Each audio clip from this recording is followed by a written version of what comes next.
आज का दिन जो है वो बाबा साहब के जो विचार है उसको अपने दिल के अंदर कैसे बिठा सकते हैं ताकि ये मिट न जाए, उसका आज दिन है।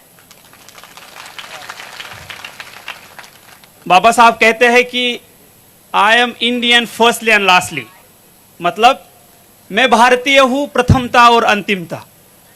और जब मैं शुरुआत में, मुझे बाबा साहब पता नहीं थे, ना ही उनके बारे में पढ़ा था। जब मैं बीटेक में गया तब बाबा साहब के बारे में मैंने पढ़ा, मैंने सुना। तो एक कोट था जो मैं हमेशा मेरे डायरी में लिखा होता था, और वो कोट इस तरह से है, हालांकि वो अंग्रेजी में है, फिर भी मैं कोशिश करूंगा उसको हिंदी में साझा करने की, कि the ultimate aim of human existence is the cultivation of mind.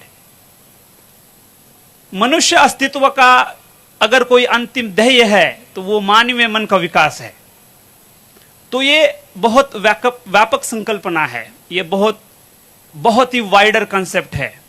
इसमें समानता के लिए संघर्ष करना, समानता का लड़ा, महिलाओं के लिए अधिकार देना, वर्कर्स के लिए अधिकार देना, साइंटिफिक आउटलुक, जिसे एक मॉडर्न आउटलुक बोलते हैं, विज्ञानवादी सोच, वो है। जाति जाति में भेदभाव न करना, वो है। तो ये कोड जो था वो मुझे, उसने बहुत प्रभावित किया। सभी को पता है कि अगर धरातल पे समानता के लिए सबसे बड़ा संघर्ष अगर पूरे दुनिया में किसी ने किया होगा तो वो बाबा साहब ने किया है। महिलाओं के लिए, महिलाओं की समानता के लिए, उनके रिस्पेक्ट के लिए, डिग्निटी के लिए, उनके राइट्स के लिए, उनके एम्पावरमेंट के लिए धरातल पे अभी तक सबसे बड़ा संघर्ष किसी ने किया होगा तो वो बाबा साहब ने किया है। कुछ चीजें हैं जो आज के दिन उनके विचार जरूर लेने हैं, बट आज का ही वो दिन है जहां हमें रिफ्लेक्शन भी करना है। जो समाज बाबा साहब चाहते थे, जहां जाति जाति में भेदभाव ना हो, क्या उसको हम हासिल कर चुके हैं? उस पे सोचना जरूर बहुत जरूरी है। बहुत सारे लोग यहां होंगे जिनको मैं कहूंगा जरूर संविधान पढ़िए, बट उनके पास ना उतना टाइम होगा। बट मैं जरूर कहूंगा कि अगर आपको किस परिस्थिति में संविधान बनाया गया, किस तरह से संविधान बनाया गया, किस तरह की चीजें संविधान में है जिससे ये समाज जो है, ये दुनिया की एक बहुत ही वाइब्रेंट डेमोक्रेसी है, उसको पढ़ना, उसको समझना बहुत जरूरी है। अगर आपके पास टाइम नहीं तो आप जरूर अपने संविधान की जो प्रस्तावना है उसको पढ़िए, जो फंडामेंटल राइट्स है, मूलभूत अधिकार है, उनको पढ़िए, directive principle of state policy है, उनको पढ़िए। आपको समझ में आएगा कि कितने मूलभूत अधिकार इस संविधान में बाबा साहब ने दिए हैं। जैसे राइट टू इक्वालिटी, समानता का अधिकार, जिसमें आर्टिकल 15 कहता है कि prohibition of discrimination on the basis of religion, race, caste, sex, place of birth. मतलब आप किसी के साथ भी किसी चीज को लेकर भेदभाव नहीं कर सकते। राइट टू इक्वालिटी के बाद होता है right to freedom of speech and expression, assembly, association, movement, residence, profession.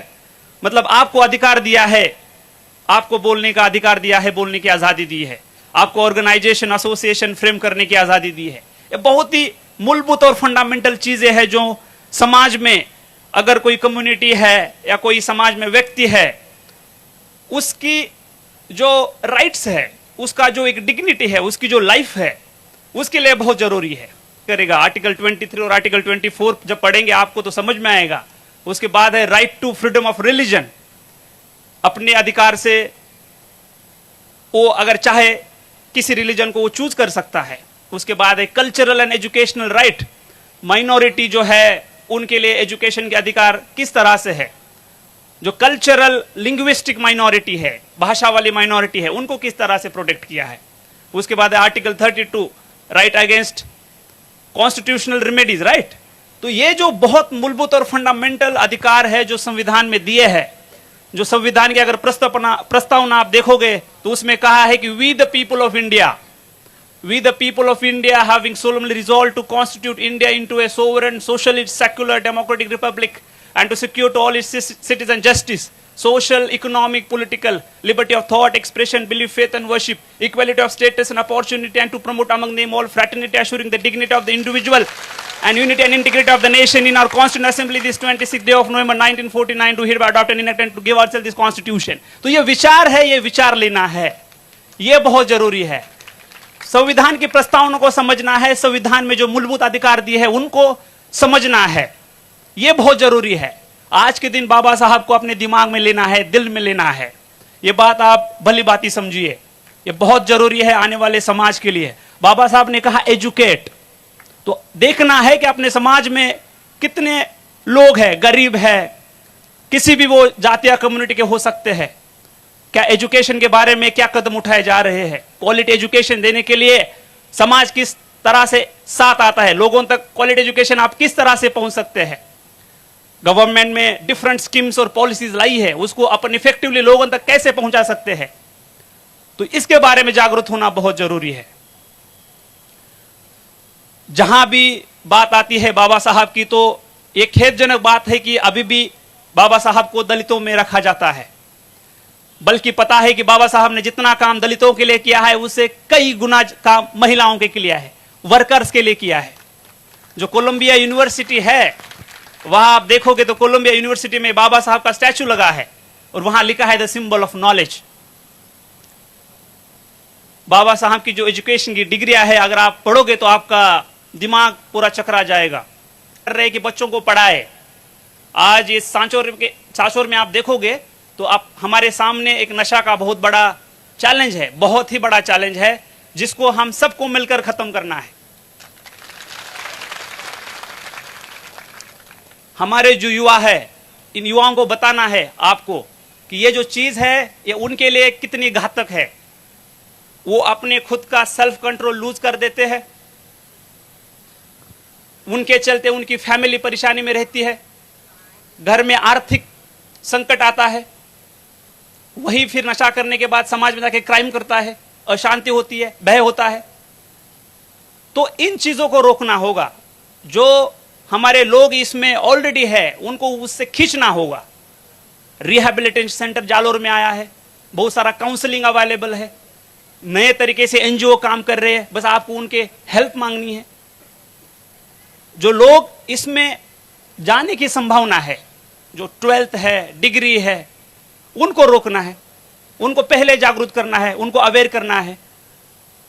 उसके बाद जो लोग प्रत्यक्ष और अप्रत्यक्ष रूप से इसको बढ़ावा दे रहे हैं, नशीली पदार्थ की मुनवार कर रहे हैं, नशीली पदार्थ सप्लाई कर रहे हैं, एमडी, स्मैक, गांजा, अफीम, डोडा, इसको किसी भी हालत में बर्दाश्त नहीं करना है। अगर आपने आज ये ठान लिया, बाबा साहब के जयंती के अवसर पर आपने ये ठान लिया कि मैं इस नशा को खत्म करूंगा, आने वाले मेरे बच्चों का फ्यूचर सुरक्षित करने की जिम्मेदारी अपने हाथ में है, और ये जिम्मेदारी अगर आपने उठा ली तो आज ये जयंती सेलिब्रेट करने का पूरा मैं बोलूंगा कि सफल हो गया, सार्थक हो गया।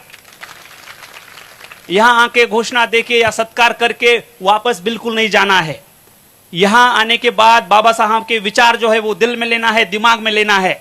हमारे सामने क्या चैलेंजेस है उसको देखना है, उसको सुनना है, समझना है, और फिर उस चैलेंजेस को हम कैसे पार कर सकते हैं। इसलिए गवर्नमेंट के साथ, समाज के लोगों के साथ, सिविल सोसाइटी के साथ मिलकर उसके खिलाफ लड़ा देना है। मैं जब तक यहां हूं तब तक पुलिस प्रशासन का पूरा सहयोग रहेगा। हर कोई चीज जो समाज में संकट पैदा कर रही है उसके खिलाफ लड़ने के लिए पुलिस यहां की सक्षम है। तो मैं आपका ज्यादा टाइम नहीं लेता हूं, बाकी मान्यवर है उनको भी आपसे बात करनी है। बट आज के दिन जो बाबा साहब की जयंती है, उस अवसर पे मैं आप सबको कहूंगा कि बाबा साहब सबके है, किसी पर्टिकुलर जाति के या पर्टिकुलर कम्युनिटी के नहीं है। बाबा साहब पूरे देश के है, पूरे समाज के है। देश का कोई ऐसा घटक नहीं है जिसके प्रोग्रेस। आज भी हम देख रहे हैं कि समाज में भेदभाव दिखता है, तो उसको हम कैसे खत्म करेंगे। तो बाबा साहब के विचार से हम उसको खत्म कर सकते हैं, संविधान से हम उसको खत्म कर सकते हैं।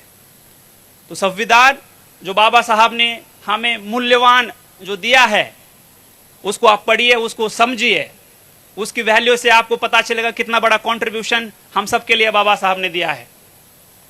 तो मैं अंतिमता यही कहूंगा कि यहां जितने लोग हैं जो आए हैं उनके लिए बहुत सारी ढेर शुभकामनाएं।